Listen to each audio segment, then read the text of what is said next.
qilich bilan chep o'ltirgan shoir Abduxoliq Uyg'urni eslayman. Bugun, ya'ni 3-oyning 13-kuni hayotini Uyg'ur xalqining erkinligi uchun atagan o't yurak shoir Abduxoliq Uyg'ur Jallod Shingshisay tarafidan qatl qilinganligiga 88 yil bo'lgan qabohatli kundir.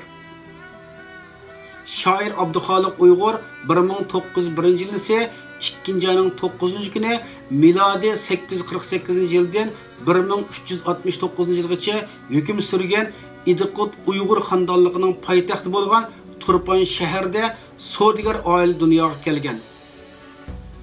Uning oilasi o'z davriga nisbatan ma'rifatparvar oila edi.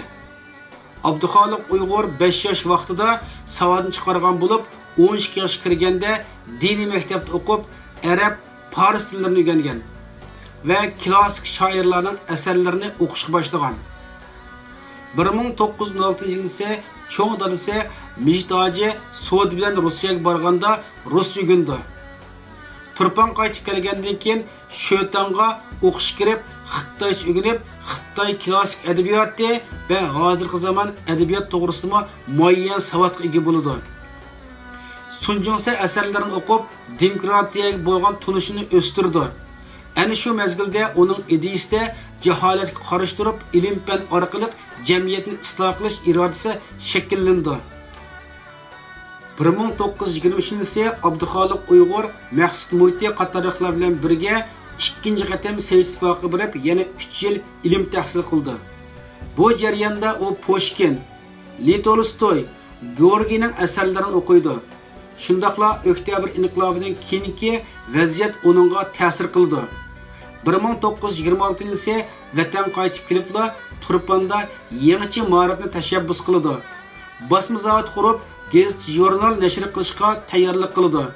Lekin Uyg'urlarni jaholatga mahkum qilgan yanglishing hukumati buningga yo'l qo'ymaydi.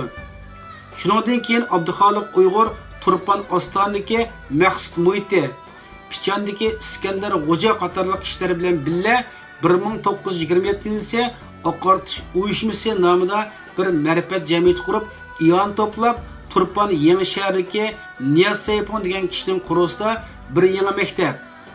Keyingi yili yangi shahar Oqsaroyda Hurriyat maktabi, Ko'ni shahar Janob Qo'vuqda yana bir maktab ochdi. 1932 yil ise 12-oyning 5-ida Turpan va Qumul dehqonlari Xitoyning zulmiga qarshi qurolli qo'zg'olon ko'tardi.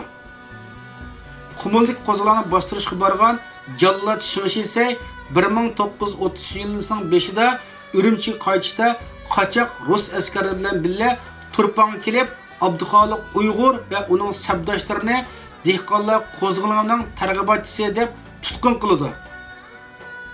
Rozmo'li degan xoin munofiq Abduxoliq Uyg'urni tutib turishda aktiv rol o'ynaydi. 1930 yil ise 3-oyning 13-kuni Emdil 32 yosh kirgan vatanparvar shoir Abduxoliq Uyg'ur 17 sabdish bilan birlikda Turpan ko'chasida qilich bilan chepib o'ldirildi. Abduxoliq Uyg'ur bo'yniga qilich tanlagandimi, qaddini tik tutib, Xitoy hokimiyatiga qarshi Xitoycha va ruscha jaranglik nutq so'zlaydi. Bo'yniga qilich urilganda yaşsın erkinlik, yaşsın azadlık deb jaranglik shuarti olaydi.